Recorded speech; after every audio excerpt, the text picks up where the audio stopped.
Welcome to Candidate Conversations, a podcast where we talk to candidates and elected officials about life, family, careers, and how they got involved in politics and decided to run for office. I'm your host, Andy Cole, and I'm joined today by our special co-host, Luke Cymbal, and our guest for today, Lauderdale County Commissioner from District 2, Erin Smith. Thank you all for joining us today. Erin, if you want to introduce yourself and tell us all a little bit about you. Yeah, so I'm kind of like kind of got two names. I go by Erin in one crowd and Colby in the other. So I grew up as Colby Smith, and I graduated from Halls High School in Lauderdale County in 2009. And I went to Jackson State Community College. I was an athlete, so um, I played softball there for 2 years, and I transferred and came home and finished my associates at Dyersburg State. Then I went on to Mid-Continent University in Mayfield, Kentucky, and finished my bachelor's degree in behavioral health and played my last 2 years of softball there, and went on to get my master's in sports management. And I coached college softball for 8.5 years, give or take. And about 2019-ish, I decided I was ready to come home. I'd been gone for too long, and here I am. I've been here ever since. That's great. It's like West Tennessee represent right now. We're all living in West Tennessee. So Yes. come on. We get a bad rap across the state, but look at us. West is So best. what do you do? Obviously, county commissioner is not a full-time job. So what do you do? Do you work outside of that? I guess you shared, it sounds like your hobby is revolves around softball, but talk about what you do when you're not in the county commission. So I am a purchasing and inventory manager at Ripley Power and Light, and I'm also kind of one of those people that when I'm not busy, I may get assigned other tasks, depends on the year. The biggest project that I have outside of purchasing and inventory is we host a 8th grade expo, and I think you were there. Now that I think about it, Luke, you were at the expo in Ripley the second week of March, first week of March. We had 3,200 8th graders come through, and so any type of it was insane. We had all these vendors: Ford, FedEx, Baptist, Dyersburg State. There's a whole bunch of people there, and it was just a really great opportunity to be in the community. So, but as far as my everyday, day to day, I'm in charge of about $1.5 million in inventory, and it's nuts and bolts, ink pens, poles, anything that makes our utility operate and run. I am the one buying it most of the time. Complete change of scenery. I went from coaching softball to industry and being in the utility industry, and it was just a complete. I had the first day that I started at Ripley Power and Light, I was scared to death because I didn't have a clue. And but it's been a great experience. I've been there. I'll be there 2 years, June 14th. So, as far as hobbies, I play golf. Love golf. Okay. I'm excited we're going to our purchasing conference next month, and the both of the big vendors that we use at RPL, they're taking us to Top Golf. So I'm excited. I always get to kind of show off because none of them are good at golf. And so that's one of the big things. Just some other things. I'm a big into fitness. I work out just about every day. I actually love history, and not the law history. I'm talking ancient civilizations and Oh, wow. it's really, I have a really big interest in that. And I actually like to read. I'm getting to where I like to read, but I've actually written a book that's not been published. But maybe one day I'll get the courage to have that published. Andy, So I just feel like I have not accomplished anything after hearing all that Erin has done. Good for you. I mean, look, my lowest grade in undergrad was medieval history, so that's I'm scarred by anything like that time period. So I just pretend it doesn't exist? Well, like it's just all. I think it's the behavioral side of it. I have a behavioral Mm, health undergrad, and I think it's a why did people do what they did, and why did they think how they thought. And so it's just been. I think one of my favorite is Vikings, and the because that's kind of where my ancestry goes is Ireland, and then a little bit of Germany and Norway, and then that area of the world. And so I'm drawn to that, and I love the TV show Vikings, so that's kind of like a big thing. Um, and Greece is probably number two, ancient Greece. cool. Yeah. So tell us a little bit about your family, kind of, you grew up in Lauderdale County, graduated from Halls High School, kind of what your family's like, kind of growing up, and then what made you want to come back. So I grew up just like any other average person in Lauderdale County, like there was nothing special. We had cows, at one point we had goats and pigs, and my grandmother had chickens, and so my first, I joke and I tell people my first vehicle was a John Deere tractor, like that's how I learned for the most part, and then my mom was always a strong personality, strong, and she is one of those people. She doesn't like to be told no or that she can't do something, and so I really feel like I get a lot of that from her. Um, she has just been my rock throughout all of this, and we got really close, after I graduated college, and so my mom and I are very close. We talk every day. And it's so funny because the room I'm actually sitting in is the first bedroom that I remember as a child, but it was painted hot pink. So I'm home, and just being here, my granddaddy was a state trooper, and everybody knew Raymond Smith, and everybody knew my great granddaddy. He was actually a Ripley City alderman. So that's kind of how I tell people that I get my leadership from my grandparents, because they were always involved in the community, and everybody knew Papa and everybody knew Granddaddy, and for good reasons too. And so it's just, you know, we all live on the same. My mom and my dad and I all live on the same. I'm going to say 10 acres of land. We're all right here together, so we're very close knit family. Um, Not a very big family. I grew up with a special needs brother, and that's kind of shaped who I am, because I've learned a lot of patience, and I've learned a lot of um,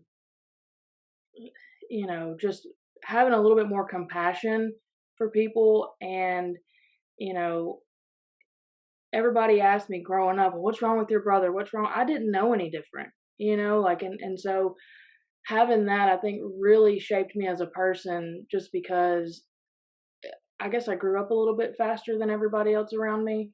But, that's kind of, I think, where I get my patience, and, um, with all of that stubbornness that I get from my mom. So it's definitely when I say I grew up the same as everybody. Having my brother Tristan was a little bit. I had to pick up his slack around the house, chores and all of that. But otherwise, I mean, very typical, kid in Lauderdale County. I didn't really do a whole lot either, like this whole, my mom's just like, where did all this politics and all of this stuff come from? And I'm like, I don't know. It just happened. I was just going to ask. So you have family members who were involved in local politics. Were your parents? Did they want you to get involved? I mean, I'm sure they're proud of you. So or were they hesitant to have you get involved given previous experiences, or how was that? What was that dynamic like? So when I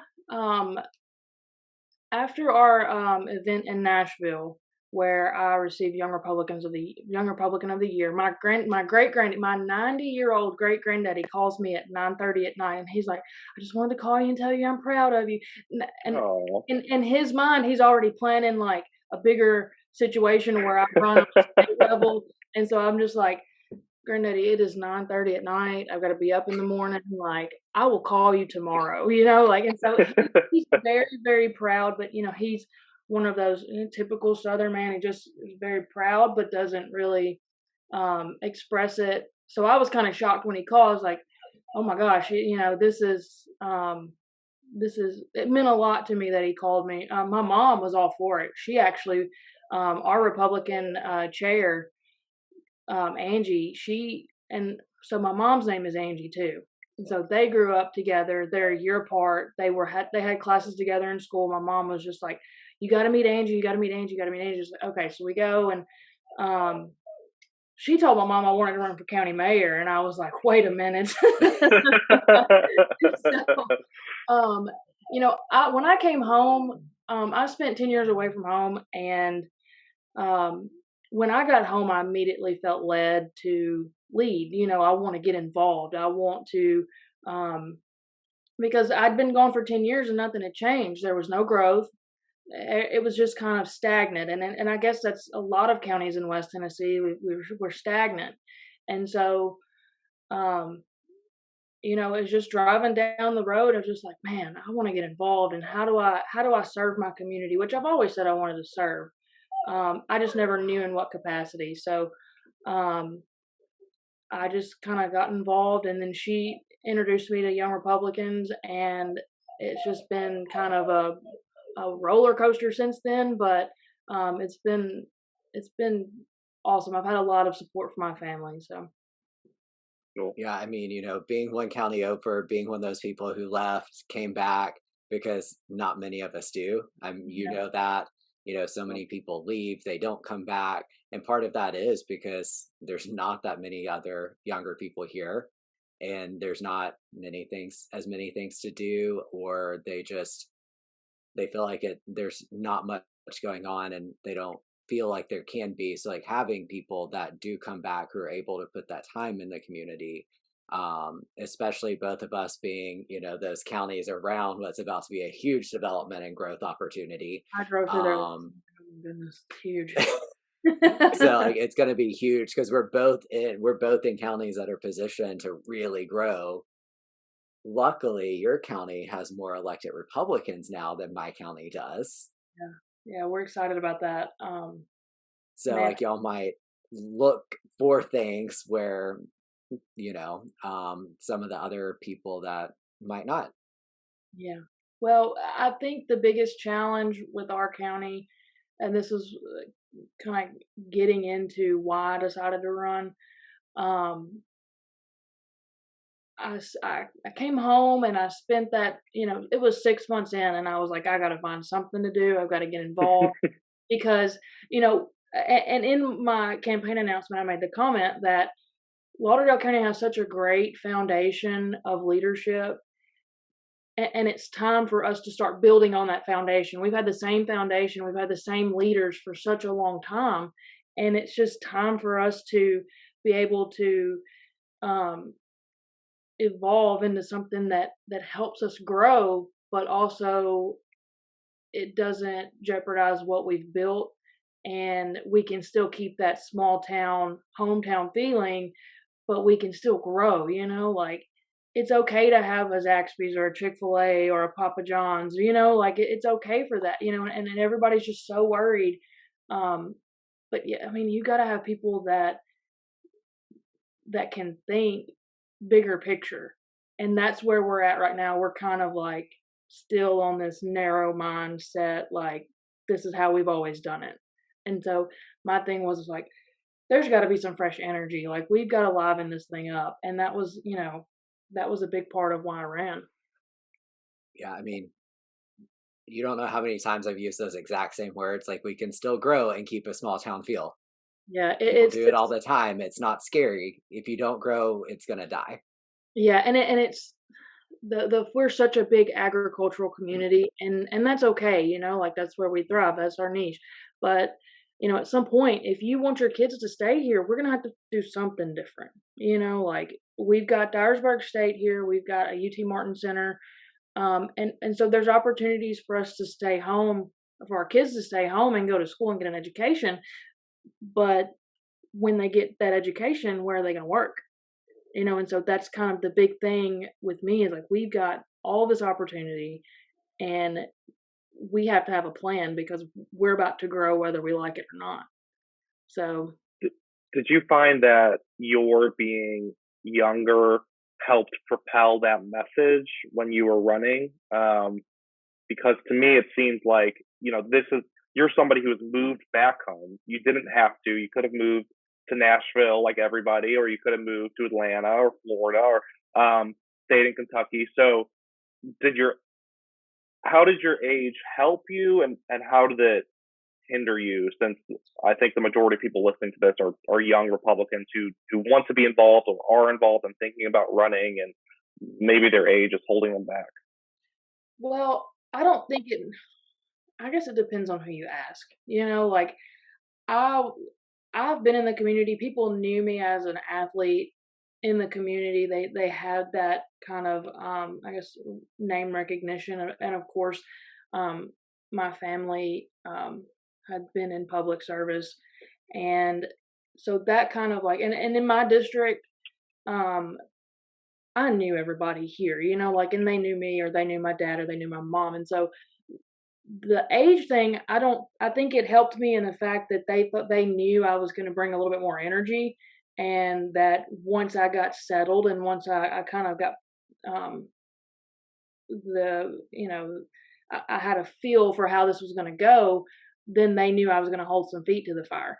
But I got out there and I busted my butt and I knocked just about every door I could in my district because I knew that you can say something but doing it something else. Like I don't want you to listen to what I say. I want you to watch what I do. Like and I mean I knocked every single door I could every weekend, every day after work. And I just wanted them to see me out working and for them to know like, hey, I'm here, I'm available. I can if you want to text, we can text. If you want to call me, you can call me. If you want to FaceTime, whatever, like I wanted um that recognition that when they saw my name on the ballot, that, oh, that's that girl that came by the house and she was really cool, really energetic, like and but she seemed very mature and down to earth. This wasn't just like a power grab, so to speak. Like this just wasn't something um, to make her look good. This was something that she really cared about,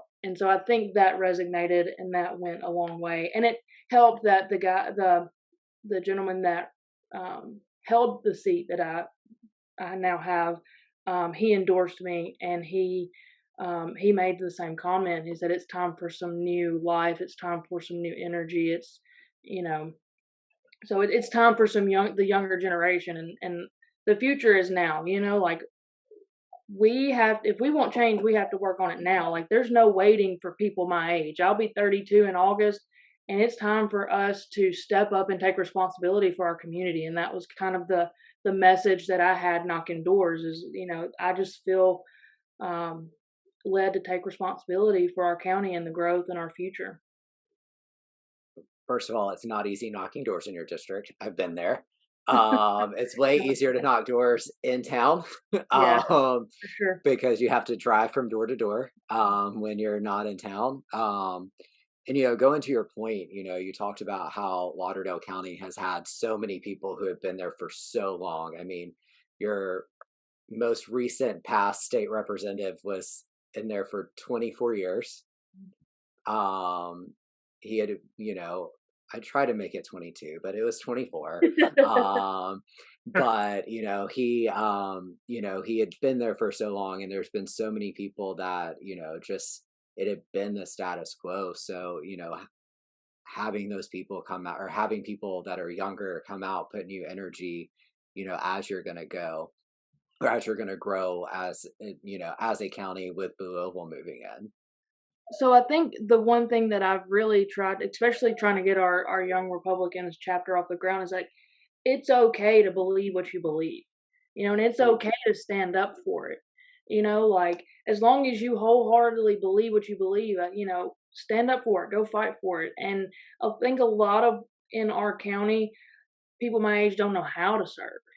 They don't know how to get involved. And so that's kind of been my one of my priorities is to say, look, if you want to get involved, let me know because I promise you I can find an opportunity for you. I can find something. We can do something. If you have a um, a calling and you want to do a ginormous toy drive like we did for the kids at Mayfield, like, like that's so, like, we can do that. Like, if that's what you're led to do, like, let's do it. And so I've been trying really hard to encourage some of the members to pick a purpose, and let's go after it, like, let's make a difference, and any little bit helps our community. Do you think that being one of those last like Southern Democrat counties in West Tennessee, do you feel like there's people who, because their parents were Southern Democrats and their grandparents were Southern Democrats, are there more younger people that are afraid to speak out and like actively get involved in Republican politics? Or is that, I mean, I'm seeing that change in Crockett County. I'm assuming it's probably slowly changing in Lauderdale as well. Yeah, and the thing is too, we talk about people staying, there's not the people that are here, they're not, that stayed, they're not, you know, they're not interested in any type of, they're just living their lives day to day. They're great people. I'm thinking the people of my age, but they, it's almost like they don't really care. Like, and it's not sad, but I mean, sometimes I envy them because I'm like, oh my god, I care too much, like, but I try to urge them that at some point we're going to be responsible for this, and you know I think a lot of it is it's always been this, and it's okay, it's worked, like, we've made it. So I'm not saying that there's a lot of changes that need to be made in Lauderdale County. I'm saying there's a lot of changes coming that is not necessarily Mm, bad change, like, but we've got to be proactive about this and not, you know, I heard a number the other day that shocked me. There's 19 retail businesses looking at Ripley, looking to come into Ripley. That 19 businesses, that's huge for us.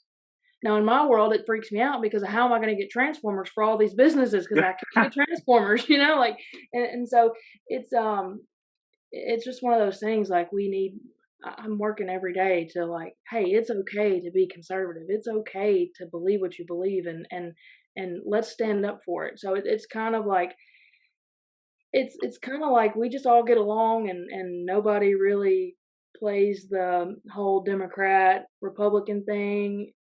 We get along for the best of our community, and that's great.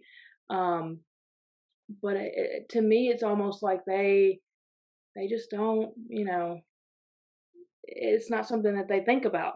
Like, you think about what the median household income is here, anyways. Like, you've got people that are just trying to survive.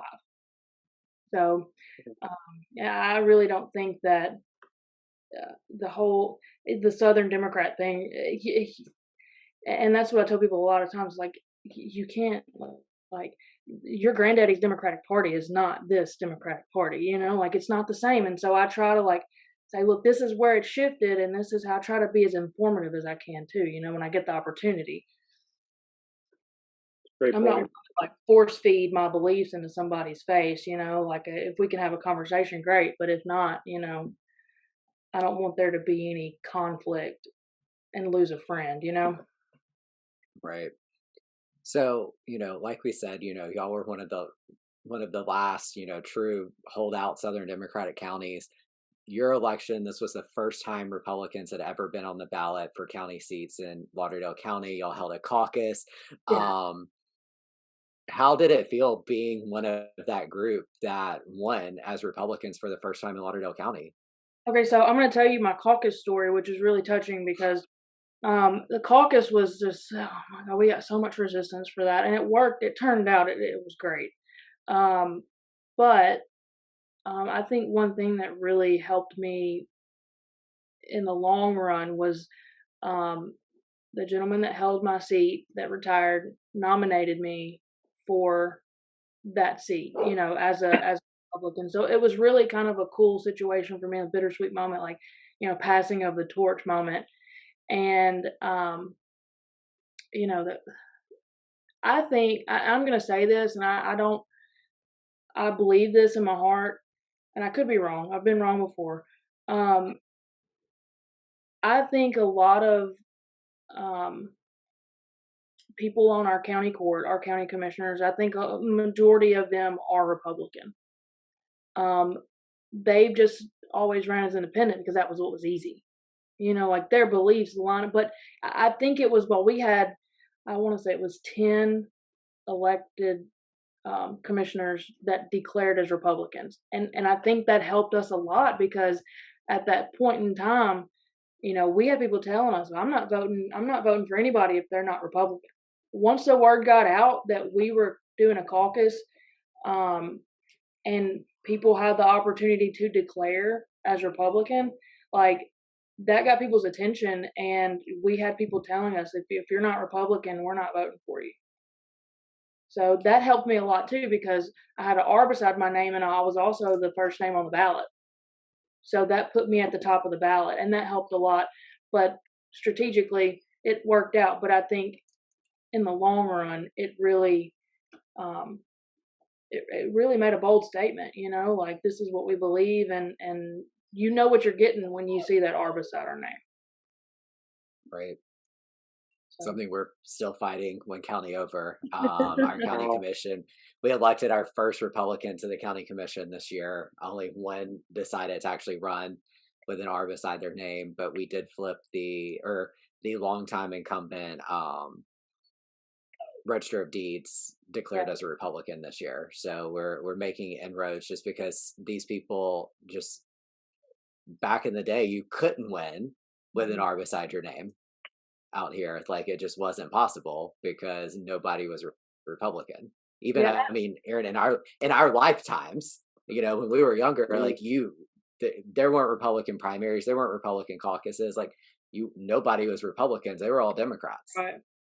Well, I think I lost my train of thought.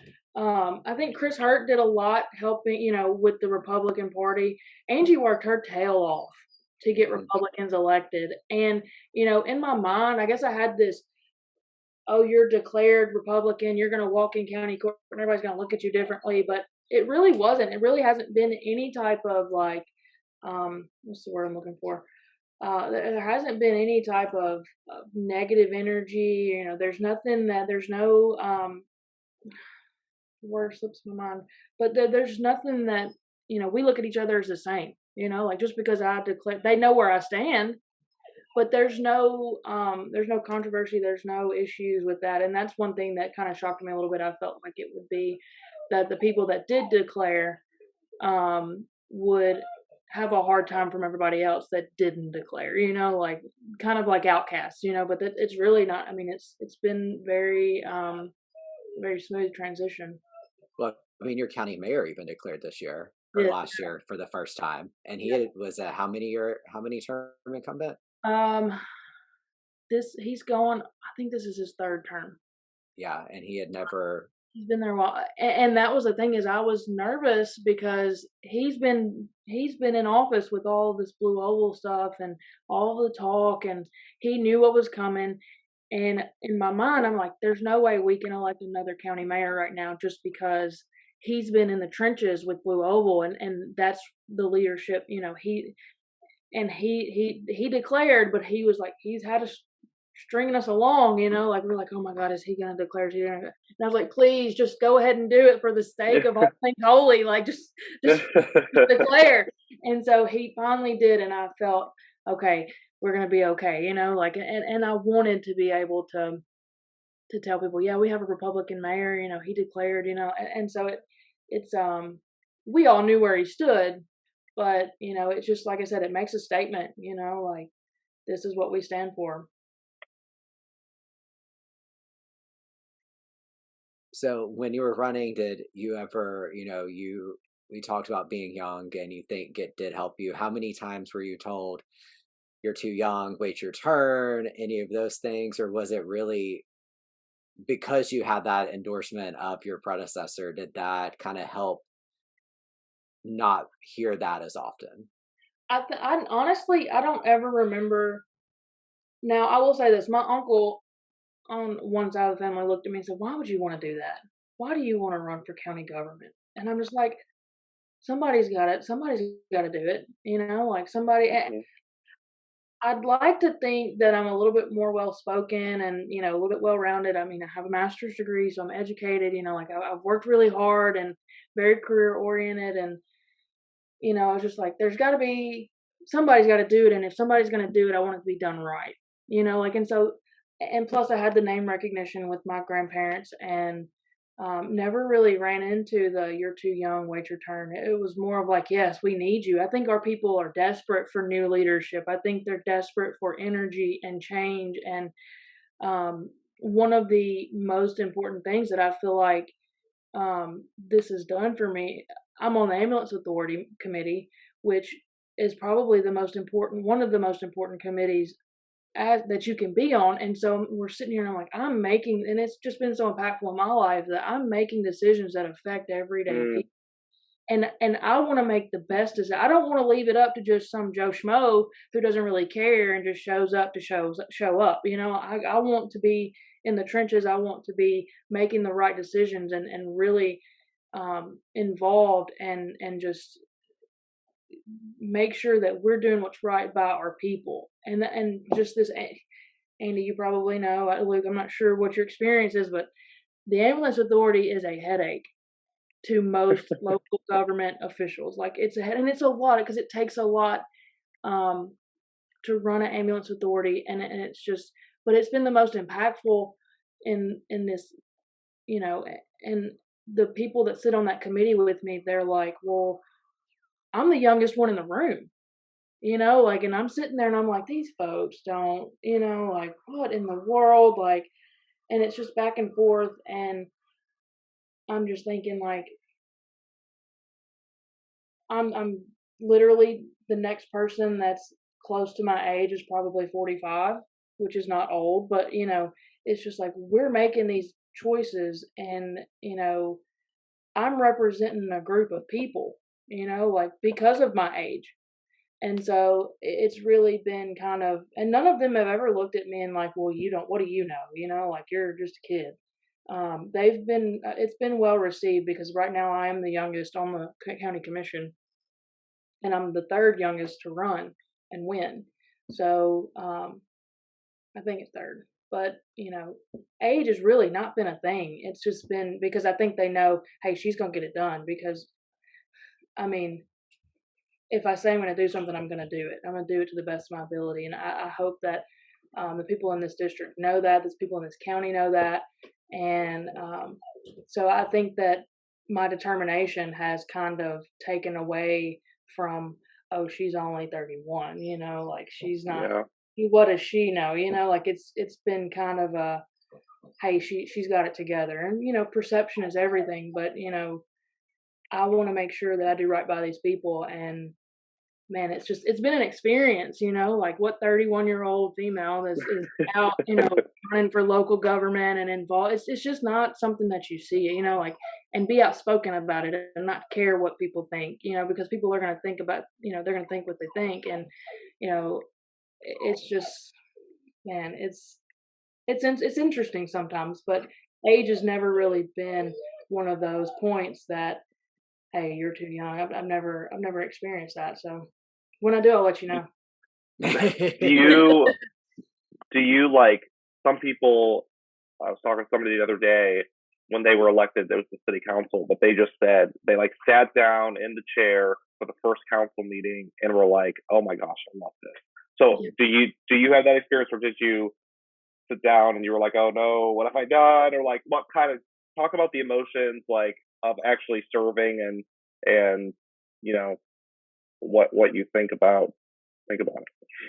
You know, when I walked into my first, um, when I was sworn in, my great granddaddy was there, who was a city council, city alderman, and my other grandparents have passed on. But it's just like this.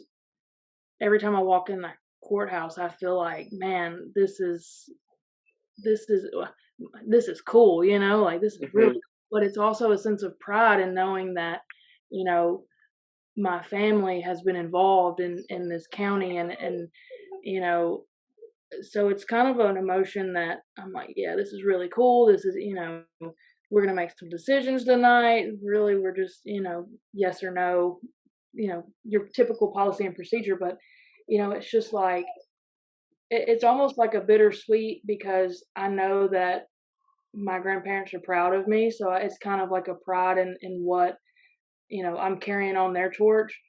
Um, and so the emotion, and then there's some nights where you rush in and you're just like, oh my gosh, where's my agenda? Where's this? Where's that? And you really don't have a chance to have any emotion, like you're just like, oh my goodness, what's going on? Like and then you've got 8 million people coming up to you wanting to say hello because you only see them once a month. And if they're not on your any of your committees. And so, um, it's kind of a mixed emotion, and it's all good emotion. It's all, I, I'm glad I did this. I'm glad that I'm here. Um, and it's, for various reasons. So it's, yeah. So before we wrap up, are there any funny stories you've had, good stories from either the campaign trail or being in office, ending it on a lighter, more fun note? Well, so you guys both know, I think, Luke, I'm sure, I think, I'm a big Georgia fan. I'm a big Georgia fan. And at work, I don't really adhere to a dress code other than jeans and a shirt, a Ripley Power Line shirt or whatever. So I have this Ripley Power Line jacket that I absolutely love. It's, it's perfect because I can wear it to work, and if it gets dirty, no, anyway, I can put a pullover or something on under because it's cold during this time of year. Well, Georgia was playing the national championship on a Monday night, and it happened to be the second Monday night. So it really didn't slip my mind, but it did. I had on I had been to Athens in January, and I got a new Georgia hat. I got a new pullover, and like, yeah, I'm gonna wear this. Thank God we got past Ohio State. But anyways, I had all my new gear on, all my new swag, and I walked in to work, and we're cutting up. Well, I'm like, crap, I have county court tonight, and so like, oh my God, I'm gonna miss the game. What am I doing with my life? Like, oh my God, I was freaking out. And so we get to county court, and at that point, I was just trying to get there and not be late. And I walked in, and uh, mayor looked over and said, "Yeah, we're gonna try to make it quick tonight. I think we've got some people in the crowd that need to get back to the game." And I was like, "Oh my goodness!"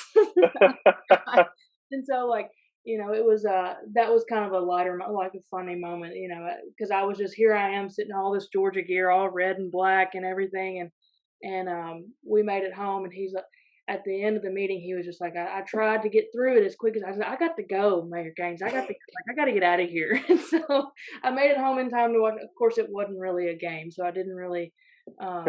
If it would have been, that's kind of a funny moment. From the campaign trail, it was just so hot.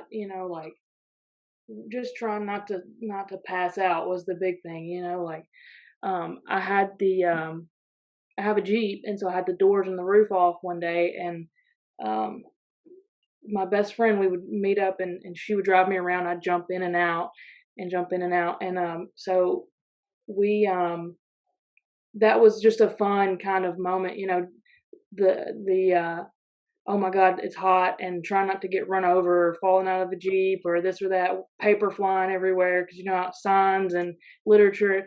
So, I mean, but yeah, it was a campaign. I mean, and then we knocked doors in Georgia, and I could tell you some stories there. It was just, man, that was a tough, because we were knocking doors for Herschel, and I had a guy come to the door, and he said, he got to talking, and he looked at me, and he brought up abortion, and I'm like, I told him my spiel, how I felt as a woman, and he just looked at me very, very blatantly and was like, well, what would you do if you were raped? And I just sat back in the chair, I just sat back, and I was just like, oh, what, did he just ask me this? Like, and so that was just one of those moments. It was just like, I was scared. Like, this guy had this attitude, and I was just like, I got to get out of here. So that was a more scary moment, but I look back and I'm thinking, man, I made myself proud because I stood up for what I believed in. And so that's just kind of, there's more to that story, but it that was the most interesting. I thought we weren't going to get out of there kind of moment. So Thank you for listening to Candidate Conversations. I'm your host, Andy Cole. Follow Tennessee Young Republicans on social media and donate on our website, tnyoungrepublicans.com. Please join us again for the next episode of Candidate Conversations.